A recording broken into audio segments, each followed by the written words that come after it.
No. Actually, we have reduced the. People wants this change and wants this fourth transformation, as we call it, to continue.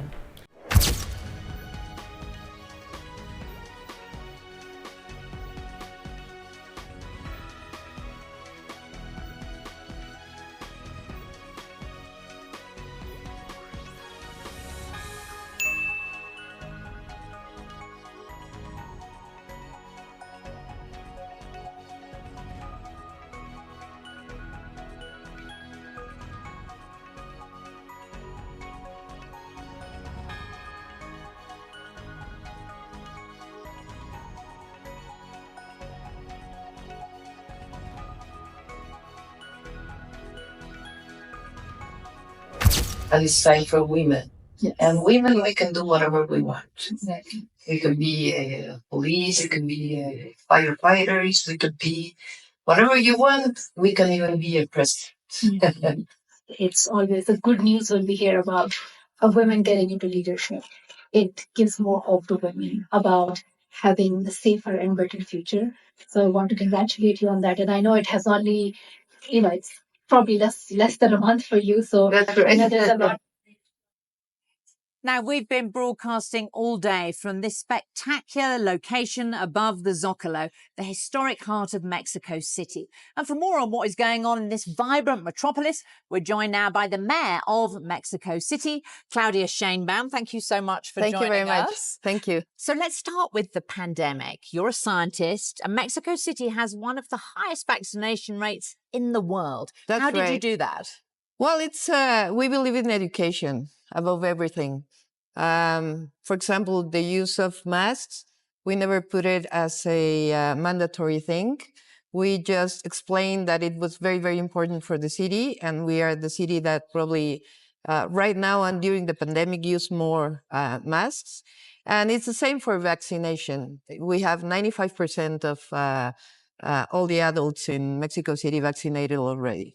So does that put you in a good position to come back economically from the pandemic, which has hit Mexico hard? That's right, especially in terms of labor. We lost a lot of formal labor jobs, a lot of formal jobs, and we are now in the path of economic recovery for the city. And that it's cities all over the world have many, many difficult problems in terms of recuperation of economics. But we are right now with a plan that I think is going to work. Now, you were elected partly to fight crime and corruption. Did those things get worse in the pandemic?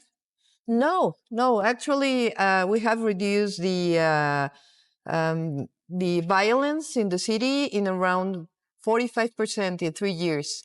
For example, the main delitos, I don't know how do you say it, the crime in the city have reduced very, very important in the last 3 years for many, many reasons. First, to go through the causes, to rescue the young people. We have built 2 universities in Mexico City, public universities, in these 3 years. And the other thing is that we have a plan to go with the Fiscalia and the police. So it was very important, law and order. Now, there have been protests here on the streets of Mexico City against feminicide, the killings of women just because they're women. As a female mayor of Mexico City, do you think prosecutors should be doing more to punish those responsible? Yeah, it's not something that you have results in a few time, I mean, in a few years. But we have done a very important thing. I decided 2 years ago to declare gender emergency in the city, and we have reduced 23% the feminicides, the crimes for women in Mexico City. We have developed an integral plan, and we have a lot to do over more, but we are aware that we have that, and that's very, very important to start looking for solutions.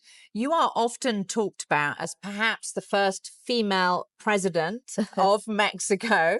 Is this something on your to-do list? Right now, I'm, concentrated in the city. We have 3 years ahead, to be mayors of the city. And it is, we are part of what we call the fourth transformation of Mexico, of the politic transformation. First, the independency. Second, the reform, the division between church and state. The third, the Mexican Revolution. And we are in the fourth transformation of the public life of Mexico City. I'm part of this movement that represents the Mexican president. And right now I'm concentrating in the city and doing that for the city. Mayor Claudia Sheinbaum, thank you so much for joining us. Not ruling out perhaps running for president of Mexico. So that is the view here from Mexico City, and that is the story of the mayor. Back to you for now. Hello everyone, I'm Rania Kalik with Breakthrough News. I'm Zoe Alexander with People's Dispatch. We're here in Mexico City and we're joined by Dr. Claudia Sheinbaum, the head of government of Mexico City and one of the founders of Morena Party of President Andrés Manuel López Obrador. She's a rising figure in Mexican politics and one of the frontrunners in the 2024 Mexican presidential elections. Dr. Sheinbaum, thank you so much for joining us. No, thank you for coming. So let's jump right into it. You studied environmental engineering in university, and today you are the head of government of one of the largest cities in the world, over 20 million people in Mexico City. And you're also one of the founders of the largest progressive political party in the region, Morena. Can you tell us about your journey into politics? You went from student activism to being an elected official. What were your politics like growing up?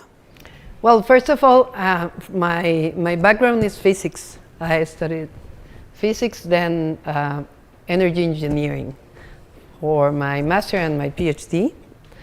And when I was 15 years old, that was the first time that when I was in high school, the first time that I get involved in student mobilization, the student movement.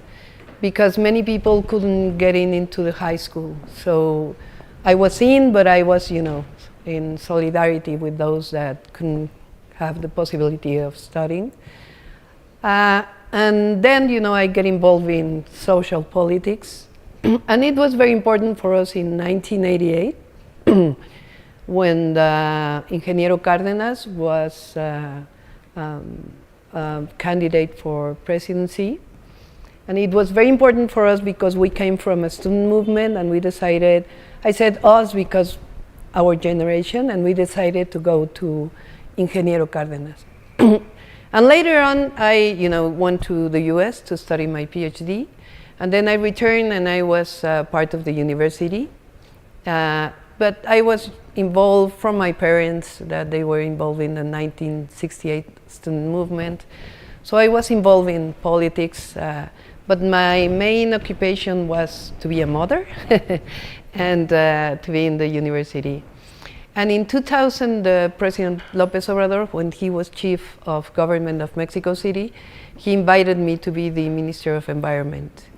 And I get involved, and later on in 2006 with the electoral fraud, I was, with López Obrador, even though I returned to university. I was, with him in all the movement that finally get into the burn of Morena.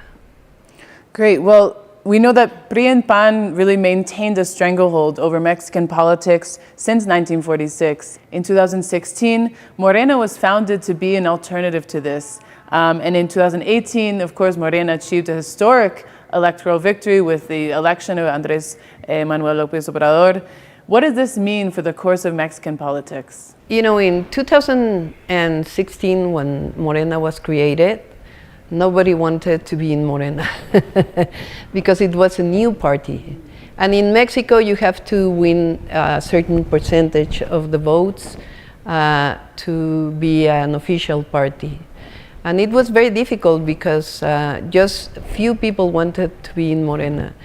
And the decision to get away from PRD, the party that we were, is that, we thought at that time that there was no possibility in their party that was getting very close to the official party. So we decided to create, we decided because there were a lot of assemblies in all the country that decided to create this party. And from 2016 to 2022, it's, 7 years. And now we have, the presidency, 22 governors of 32, the majority in the Congress, the majority in the Senate, and a lot of municipal presidentials. Why? It's because people want to change. And it's a change from economic model. We, neoliberalism now is in the past. And we have now a government that thinks in the majority, thinks in Mexican people rather than thinks in a privileged group. So, and right now we have the majority, and that's because people are, happy. Even though a lot of media is against the president and against Morena, people wants this change and wants this fourth transformation, as we call it, to continue. So one thing that confirms some of what you're saying is the fact that you're currently leading all major voter intention polls for the 2024 presidential election. What do you think has led to this support? Okay, first of all, I think it's that I have been in the movement always. I've been near President López Obrador, always since 23 years. And at some point people remember that I was, in the Adelitas movement that we have in 2008 against the privatization of oil, of the Mexican oil, of Pemex. And I was, in many movements. So they think that I can continue what President López Obrador is doing. The second thing is who I am and what I have done in Mexico City. If they didn't like a scientist and a politic to be a president, they probably don't prefer myself. And also my work in Mexico City. If my job here in Mexico have been bad and people were, against me, but probably I couldn't go, to the next step. And finally, believe it or not, is because I'm a woman. It's now time for women. It's incredibly, it's not only the social movement of young women, and it's also that in Mexico, we have already 9 governors and many women participating in politics, so it's not strange. And at some point, people see that it's good to have a president, a female president. Well, we'd like to talk about one of those reasons that you spoke about, which is your role as head of government of Mexico City. Again, a city of over 20 million people, which is very significant. And you were elected by popular vote again in 2018. As head of government, you've taken on many initiatives to address some of the structural issues facing the city. And one of them that we'd like to talk about is, of course, femicide and the issue of women, which is a huge challenge for Mexico. It's a huge challenge for the region in general. But in your role, you've taken a lot of different initiatives to address this issue, to make the city a safer place for women. So can you talk a bit about those initiatives? Yes, in November 2019, I decided to make an alarm for women. We could say that. And so we developed 11 points for women to be safe in the city. And we have now done more than that. I can tell you some examples. For example, we have 27 centers to attend women that have violence at home. We have passed many laws. One that I like to say in many places is that, when we think violence in the household or in families, what we think is, let's take the woman her children to a refuge. Yeah. How do you say it in English? Refuge. Refuge. Yeah. So I asked myself, why do you have to take out the women and put it and hide her, right? So now we have a law here in Mexico City that it's the aggressor goes out of the house. So even if the property is not of the women, of the woman, of her, she has the right to stay at home. And the man or the aggressor has preventive measures, or even he goes to jail if the judge decided. So it's a complete different way of thinking. And also we have made 800 kilometers of safe corridors with a lot of light and buttons for help, for the police to come. We have a special number. It's 765 to call for if you have you have problems, if you're a woman, and many other things that. We don't know if there are more feminicides now than before, because before they were not counted, but we have to take care of that. Yeah.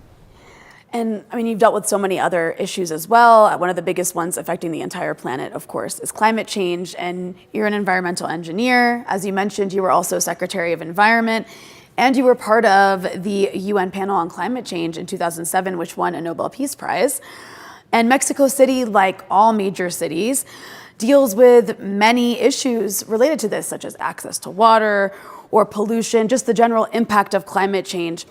During your time in office, what have been major initiatives that you've taken up to address these issues that affect everybody? Okay, we have our own environmental and climate change program for the city. And I can tell you some of the things that we have done. We have planted about 35 million of trees and plants in the city, compared to the last 4 years before I entered the government. It's about 10 times. Second, we have made a lot of investment in electromobility, but for public transportation. So we have the 2 cable cars, the longer cable cars for public transport in the world. One is in Iztapalapa, the west part of the city, and the other one is the north part, and especially for the poor people that lives in the mountains that go to the metro. One is 10 kilometers and the other one is almost 10 kilometers. They moved around 120,000 personas. 120,000. That's right.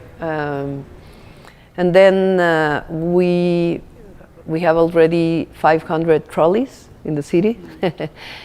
We made a second floor, but not for cars, only for trolleys, 8 kilometer second tier. So moving to another one of those reasons that you mentioned before, which is, of course, the transformation. The fourth transformation has been the guiding project of your party, Morena. So I think it's interesting if you can tell us a bit about what does the fourth transformation mean, what has it accomplished so far, and for you, what is the vision for continuing this project and what's left? Okay, we call it fourth transformation because since we are a nation, we have had 3 transformations before. The first one is the independence that began in 1810. The second one was the reform with Benito Juárez. We divided the church from the state, and we have also the French invasion and the US invasion.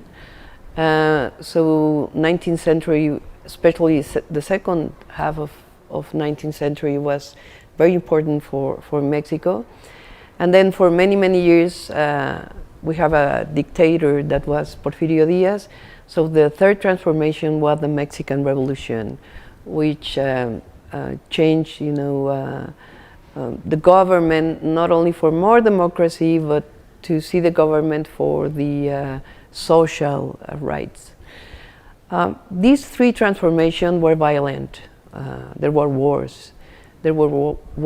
And the fourth transformation is pacific, because we believe in peace. And what have changed? We, in 2008, in December, we can say that the economic model changed from neoliberalism, that at some point in Mexico it's equal to corruption, and also to give most of the national natural resources to private companies, to a new way of govern that now we call it Mexican humanism.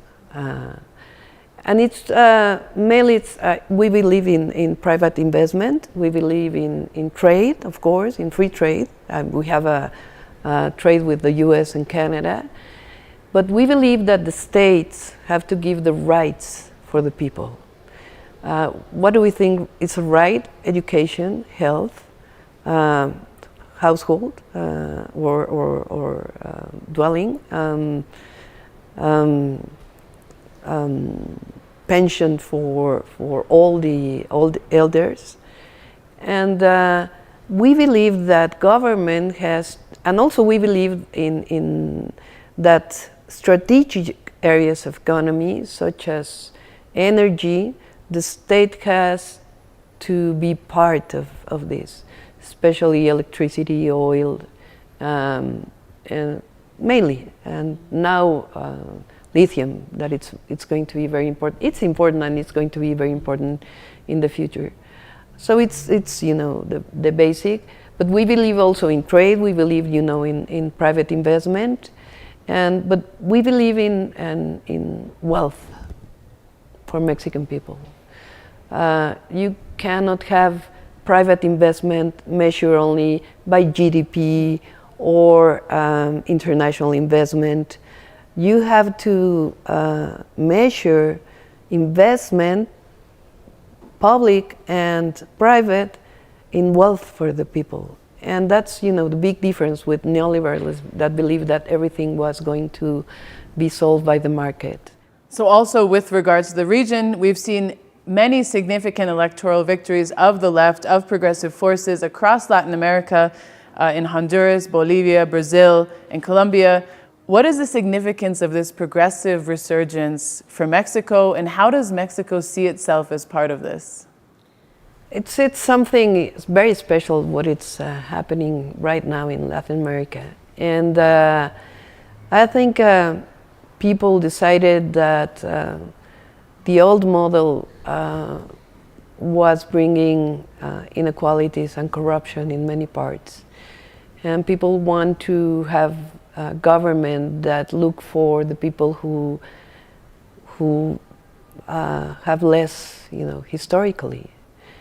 And that's very important because, in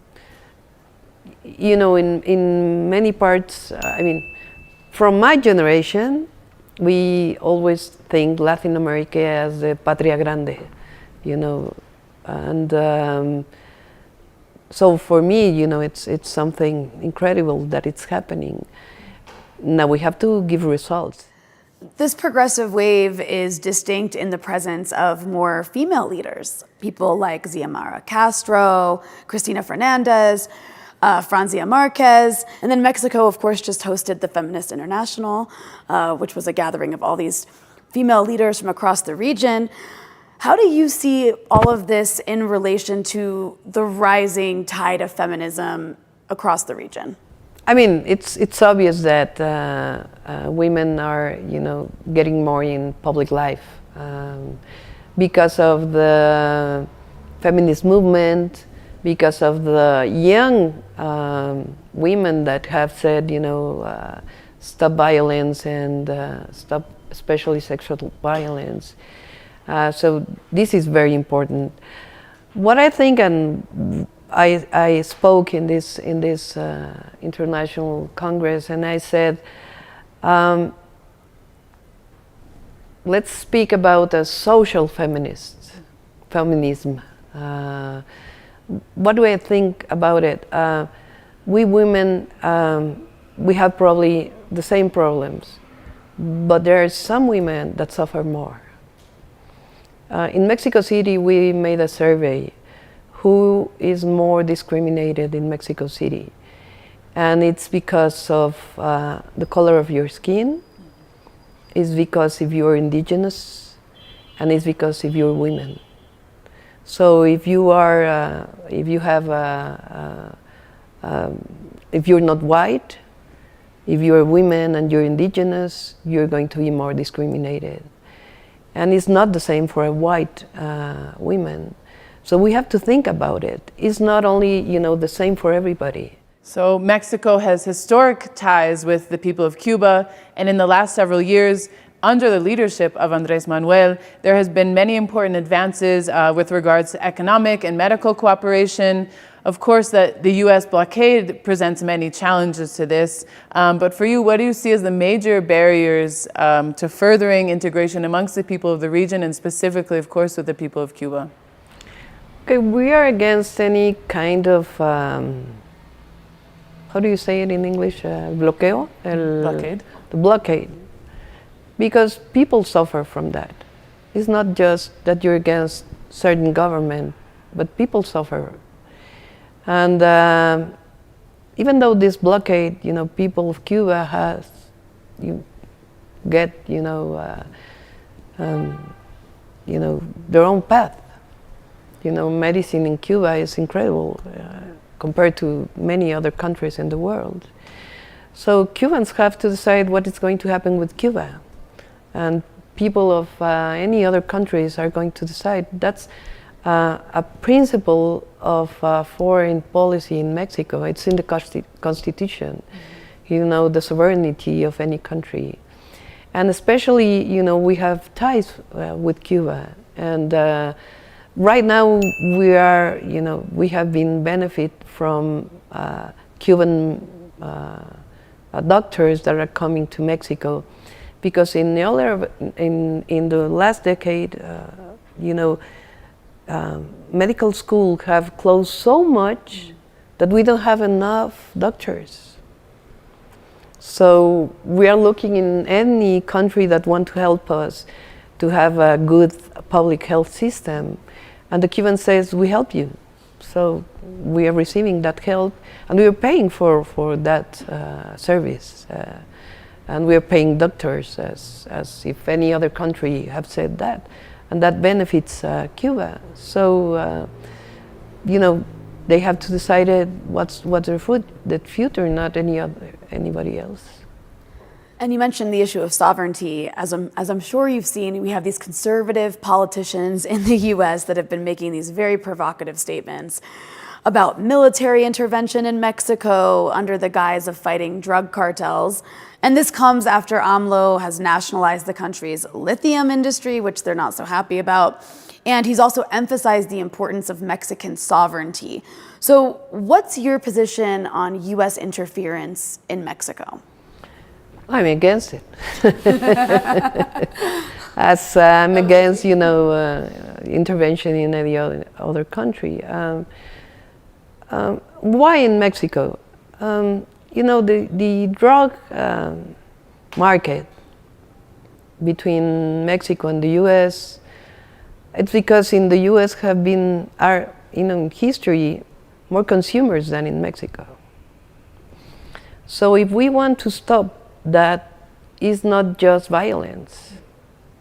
It's to talk to young people that drugs make, you know, especially fentanyl, you know, fentanyl destroy human lives.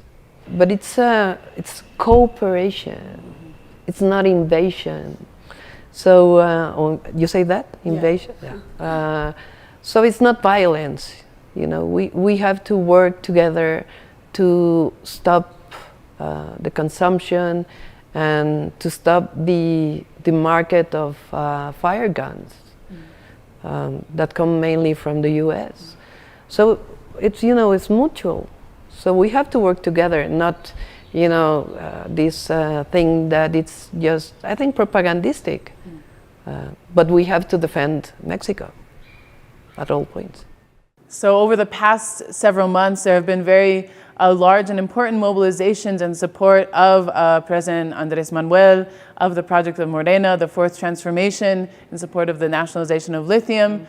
There's now 1 more year left of AMLO's term as president. Can you maybe just, to finalize this interview, if we can kind of talk a bit about these last few years, Morena being in power, and really, what has this meant for the people of Mexico? Okay, it meant general pension for elder people. It meant a lot of scholarship for poor people, universal scholarship for high school students that go to public schools. We're going to have a new train in the south of the country, another train that goes from the Pacific to the Atlantic to the Gulf of Mexico. We're going to have several ports. We are going to have a lot of investment in new roads. We have already. We have a new airport. So if you take, the last governments and this government, we have a lot of public investment. The highest foreign investment in Mexico, and you have at the same time new rights for the people. And that's why people are, with President López Obrador in 70%, is because they see that this new government change and is benefit for everybody. And he fought for Mexico, and he fought for a new way of seeing history, even for our ancient cultures. So Mexico have changed a lot in more than 4 years, a lot. And the way I see it is that, people love this change, the majority, of course, and people love their president because he have won the heart of the people, because he's a president that have fought for them for 25 years. You cannot write the Mexican history, the first 25 years, the first quarter of the 21st century without López Obrador. He has changed a lot in Mexico, and with a social movement that went with him, but he has been the head of that. So, things are changing for good in Mexico. And I think that we have to continue this transformation. We cannot go to the corruption and to the old governments that only did something for privileged people. So we are in peace. We have political peace. We have social peace. We have violence in certain points of the country because of drug cartels. But we have to continue giving rights for the people, and at the same time combating, the drug cartels and every violence that are in Mexico. So it's we're in a good place right now. Well, Dr. Sheinbaum, we want to thank you so much for joining us.